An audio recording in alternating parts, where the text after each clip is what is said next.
Hai sahabat berbaju besi, sebelum kita lanjut ke episode 3 ini, untuk kalian yang belum menyaksikan episode 1 dan 2, ada baiknya untuk menontonnya terlebih dahulu, sebab pada episode 3 dan seterusnya, sangatlah memiliki keterkaitan dan hanya akan membuat kalian bingung. Jika belum menyaksikan episode sebelumnya, silakan mengklik link alur ceritanya di pojok kanan atas. Dan buat kalian yang sudah menonton, mari kita lanjut ke episode 3.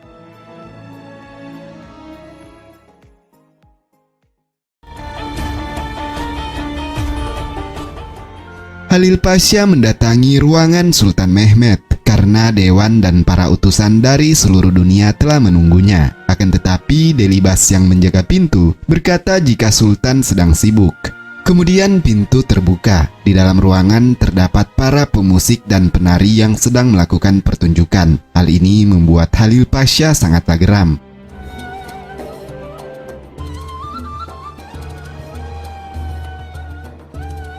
Akan tetapi, apa yang terjadi sebenarnya? Ternyata Sultan Mehmet berada di dalam ruangan tersembunyi yang hanya dilalui dari pintu rahasia. Di dalam ruangan rahasia, Muslihidin sedang mengkalkulasi seberapa lebar tembok Konstantinopel. Kemudian ia bertanya kepada Sultan, apakah mungkin mereka dapat menaklukkan Konstantinopel? Tembok itu telah diserang sebanyak 28 kali dan tak satu pun yang berhasil menembusnya. Sultan menjawab jika kali ini adalah penaklukan yang ke-29 dan ia akan mencoba semua kemungkinan. Sementara, semua utusan dari kerajaan-kerajaan lain telah menanti kedatangan Sultan Mehmet untuk tradisi pemberian ucapan dan membahas lagi hubungan diplomasi. Namun, karena Sultan sedang dikira sibuk, membuat mereka tidak dapat bertemu Sultan. Sedang salah satu utusan yang berasal dari Konstantinopel mendekati Halil Pasha dan mengatakan nama Mara Brankovic. Tentu saja Halil Pasha segera mencegahnya agar tidak membicarakan itu di tempat umum, sebab ada yang sedang mereka rencanakan untuk ibu tiri Sultan Mehmet itu. Setelah mengurusi para utusan, Halil Pasha menemui Sheikh dan melaporkan tentang kenakalan Sultan mereka. Ia tidak pernah melihat Sultan Mehmet berpesta pora sebelumnya. Yang ia tahu, Sultan Mehmet akan selalu memikirkan negara apapun kondisinya. Kemudian Sheikh menjawab jika ia tidak dapat menghentikan Sultan Mehmet. Seperti yang kita ketahui, Sheikh sengaja mengungkapkan itu sebab ia tahu muridnya pasti sedang bekerja di ruangan rahasia. Di ruang rahasia, Sultan Mehmet memanggil semua anggota kepercayaannya untuk segera berkumpul. Kemudian ia memberi arahan untuk rencana mereka menaklukkan Konstantinopel, di mana Sahabetin Pasha akan mengumpulkan emas dari pajak lebih banyak seperti biasanya. Zaganos Pasha akan meningkatkan kekuatan militer seperti pasukan Yanisari yang berjumlah 4.000 menjadi 8.000. Kavaleri biasa 2.000 menjadi 4.000. Kavaleri Timuriot atau pasukan Sipahi dari 20.000 menjadi 40.000, serta Muslihidin akan membuat kapal yang berjumlah sekitar 80 menjadi 140 dengan ukuran 2 kali lebih besar. Sultan Mehmet mendapatkan berita dari mata-matanya tentang kedatangan utusan Paus di Vatikan. Tentu saja kedatangan mereka untuk membicarakan penawaran untuk menyatukan kembali dua gereja setelah mereka mendapati informasi tentang kematian Sultan Murad II. Hal ini tentu saja menjadi halangan besar untuk menaklukkan Konstantinopel jika mereka bersatu. Meski beberapa kali penyatuan antara Katolik dan Ortodoks itu gagal, namun kali ini kemungkinan mereka berhasil menyatu, di mana hal ini untuk sebuah kepentingan untuk mengambil kesempatan menjatuhkan Kesultanan Ottoman, dan Sultan Mehmet tidak akan mungkin melakukan penaklukan Konstantinopel. Sultan menemui Putri Helena yang telah tunduk kepadanya. Di sini Sultan meminta Helena menceritakan tentang perpolitikan di dalam Konstantinopel, terutama pendapat mereka mengenai penyatuan Katolik dan Ortodoks. Helena menjelaskan jika semua warga tentu saja menolak, namun mereka tidak akan bisa melakukan apa-apa. Terlebih lagi, pihak gereja Ortodoks berada di dalam struktur kenegaraan yang pastinya akan menerima keputusan apapun dari Kaisar Konstantinus. Akan tetapi, ada seorang pendeta yang tegas terhadap pendiriannya. Ia bernama Cassius Gennadius. Gennadius sangat berpengaruh kepada masyarakat dan dia dapat dengan lantang bersuara sebab tidak mengajarkan agama melalui gereja. Ia menyebarkan Kristen di mana saja dan kapan saja dalam kota Konstantinopel. Di Konstantinopel, mereka mendapatkan surat dari Halil Pasha. Isi surat itu memberi semua tawaran kepada Konstantinus agar menikahi Mara Brankovic, yang kini telah menjadi janda. Mara adalah seorang Kristen, dan tentu saja ia tidak mungkin menolak. Konstantinus tidak menyia-nyiakan kesempatan itu, dan telah mengirim utusannya menuju Edirne untuk mengabarinya kepada Sultan Mehmed. Tidak berselang lama, utusan tiba dan membicarakan kesepakatan kedua gereja. Akan tetapi, terlebih dahulu mereka harus menyingkirkan pendeta Gennadius yang terus saja mengompori rakyat agar menolak penyatuan kedua gereja.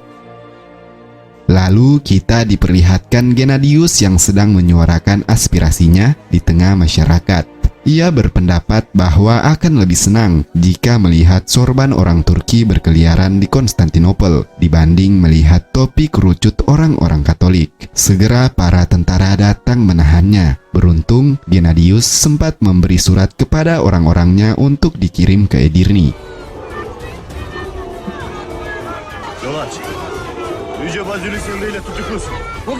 İşkence edilmeli, hapsetseler de biz kazanacağız kardeşlerim.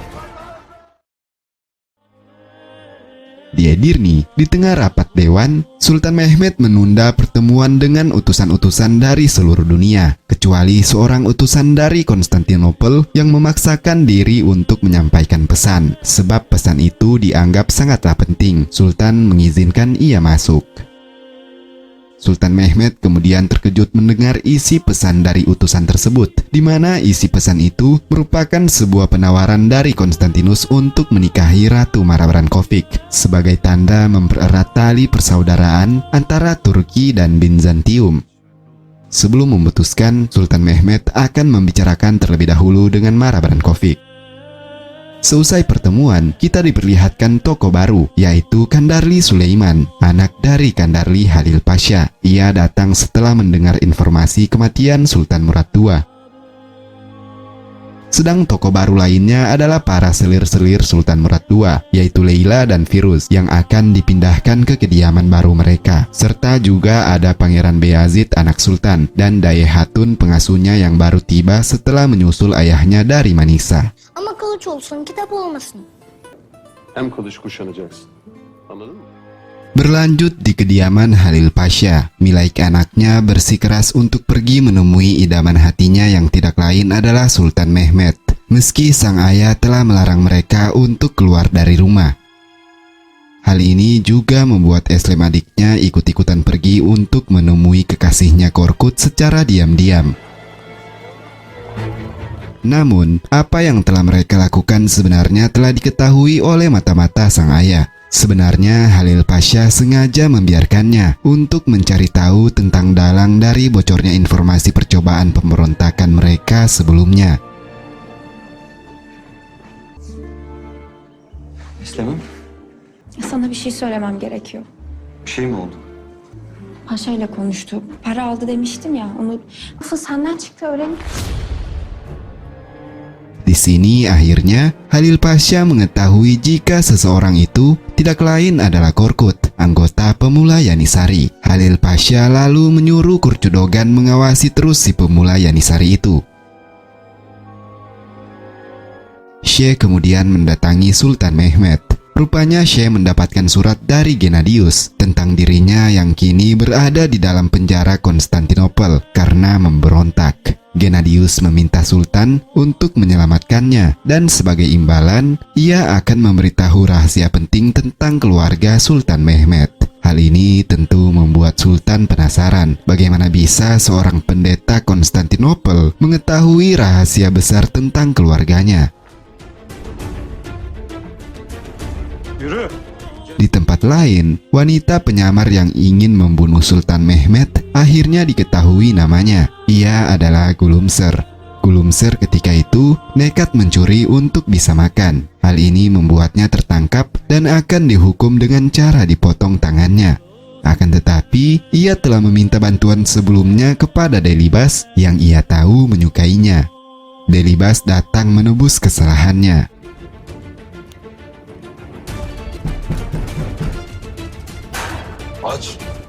Delibas yang mengetahui jika Gulumser telah kehilangan orang tuanya sewaktu perang di Kosovo, kemudian memberinya tempat tinggal. Yürüyen bir kule tasarlıyorum. Di ruang rahasia, Sultan Mehmet kembali memanggil orang-orang kepercayaannya. Ia lalu menjelaskan rencana selanjutnya, di mana ia berencana akan menuju ke Konstantinopel. Sebelumnya, ia telah membahas penawaran Kaisar Konstantin dengan Ratu Mara Brankovic untuk menerima peminangan dari Kaisar. Dan hal itu akan mereka manfaatkan agar bisa memasuki Konstantinopel secara diam-diam. Di pertemuan dewan keesokan paginya, Sultan kembali menunda pertemuan dengan utusan dari seluruh dunia dan meminta Halil Pasha agar mengurusi semuanya. Sementara itu, ia akan pergi berburu sembari menikmati alam Edirne. Di tempat lain, Leila sedang dalam kondisi sakit karena rupanya ia sedang hamil dan bayi yang berada di dalam kandungannya adalah anak dari mendiang Sultan Murad II. Mereka harus menyembunyikan kondisinya tersebut sebab ia mengandung seorang pangeran yang tentu saja akan membuat ia dan bayinya dalam bahaya. Namun, diam-diam virus pergi untuk memberitahu informasi itu kepada Ishak Pasha dengan maksud mencari perlindungan akan calon bayi dari Leila. Firuze?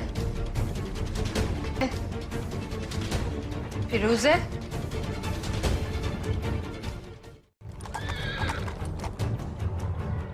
Ishak Pasha dan Kandarli Sulaiman memang sebelumnya telah berniat untuk menggulingkan Kesultanan Ottoman menjadi Kesultanan Kandarli.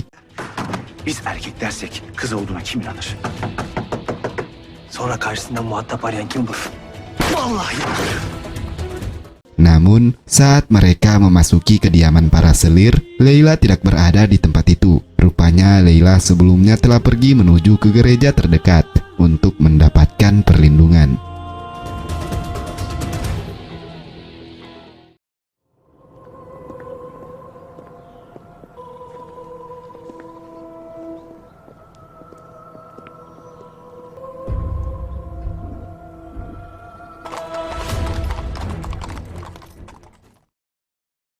Saat berada di ruang makan, Sulaiman menyudutkan Milaik dengan mengatakan jika Milaik tidak perlu bermimpi mendapatkan hati Sultan Mehmet, sebab Sultan sedang pergi berburu membawa seorang selir. Hal ini membuat Milaik amatlah terguncang hingga tidak menyelesaikan makanannya. Görmek istediği, beklediği de yok.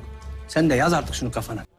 Seperti yang kita tahu, Milaik adalah gadis yang selalu menyukai Sultan Mehmet bahkan sejak mereka kecil. Dan Milaiklah yang terus menanti Sultan Mehmet untuk kembali ke Edirne. Milaik yang terbakar oleh api cemburu kembali melanggar larangan ayahnya yang bertekad untuk menyusul Sultan Mehmet di tempat perburuan demi memastikan siapa wanita yang sedang bersamanya itu. Abla ama umursamıyorsun madem sultanımızı düşün.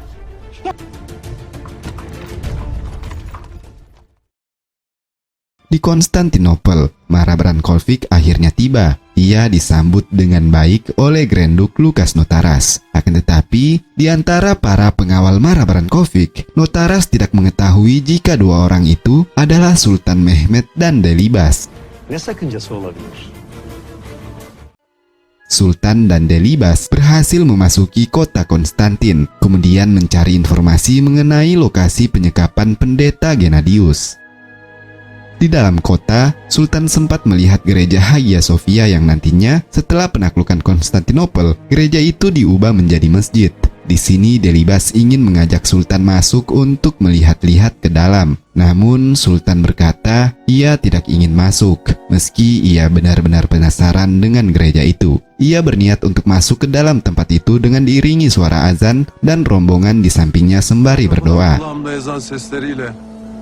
Başka türlü değil.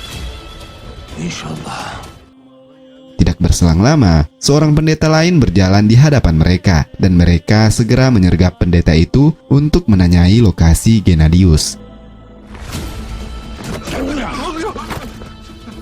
Ne istiyorsun be adam? Gennadius nerede? Nereden biliyorsun? Kendince Allah'ın adamısın, el kaldırtma bana. Rupanya Gennadius sedang ditahan di rumah kurungan, dan mereka akan menuju ke tempat itu nantinya.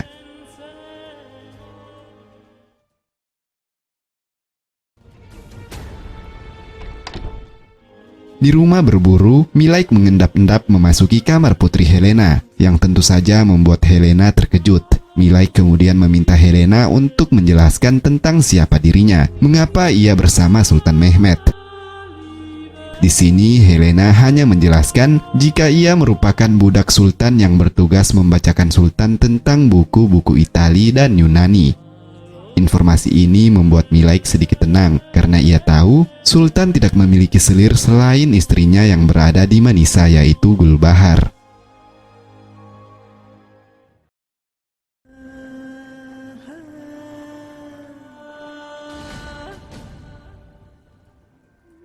Mehmet.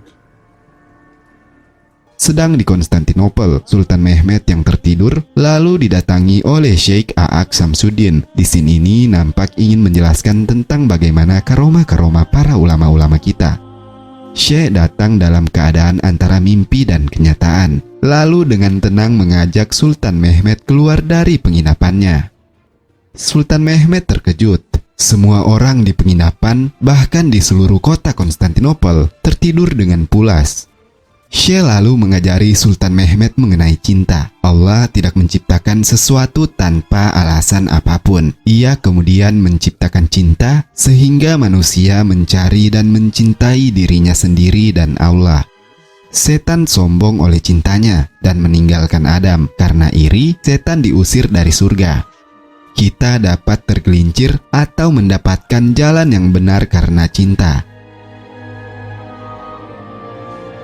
Kemudian Syekh mengajak Sultan ke ruangan Kaisar dan bertanya, mengapa Tuhan harus mengambil Konstantinopel dan memberikannya kepada Mehmet.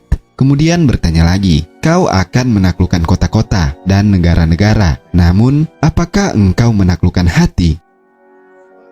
Hal ini membuat Sultan Mehmet semakin berpikir dan pada akhirnya terbangun di pagi hari.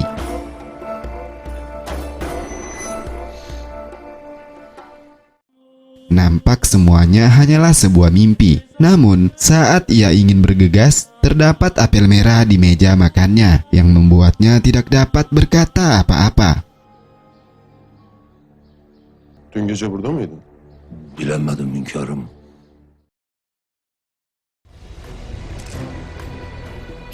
Di istana, Mara Brankovic mendapatkan surat dari Putri Kiria, anak dari Pontus. Mara kemudian mengirimkan informasi itu ke penginapan Sultan Mehmet.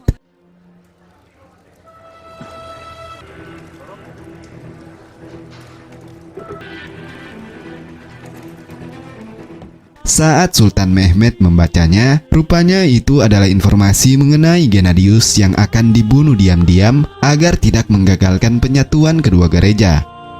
Sultan pun menyiapkan rencana penyergapan di tengah kota, yang rencananya Gennadius akan dibunuh oleh orang tak dikenal.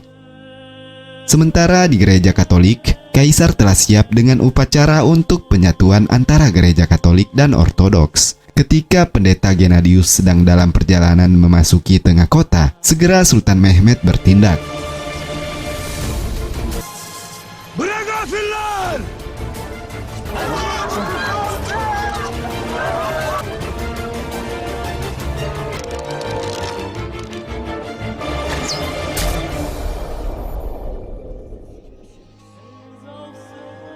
Akhirnya pendeta Gennadius berhasil selamat dari percobaan pembunuhan, dan untuk itu sang pendeta akan menuju ke gereja Katolik untuk menghentikan penyatuan kedua gereja. Basileus, Kutsal Roma Kilisesi.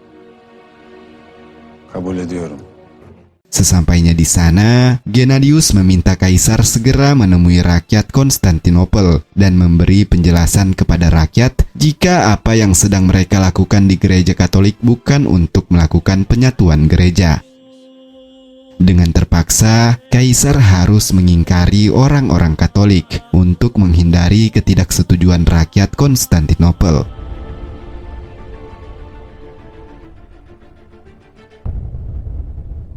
Onlara bugüne kadar inandıklarının boş olduğunu söyleyin. Basit bir töreni abartıyorsunuz keşiş. Kiliseler birleşecek mi, birleşmeyecek mi? Bugün burada hiçbir karara varılmayacak. Ve lütfen dağılın. Sedang di Edirne, Leila Hatun yang sebelumnya telah tertangkap oleh Sulaiman dan akan disembunyikan hingga bayinya lahir, kemudian berhasil dicegat oleh Sahabetin Pasha dari informasi seorang pendeta di gereja yang sebelumnya ditinggali Leila untuk sementara waktu. Sahabetin lalu menanyai mengapa Leila ingin melarikan diri dari istana, namun Leila tidak mau menjawab, sehingga ia memperoleh hukuman cambuk. Beruntungnya Pangeran Beyazid segera datang dan menyelamatkan Leila, kemudian menjadikan Leila sebagai pengasuhnya, sebab merasa Leila Hatun telah berumur.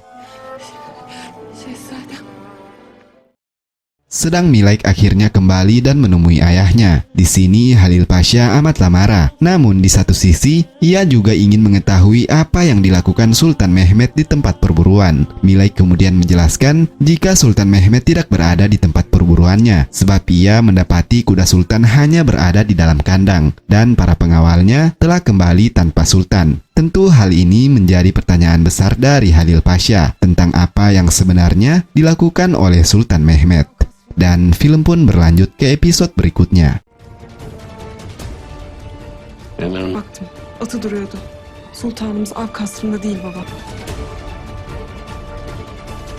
Ne işler çeviriyorsun?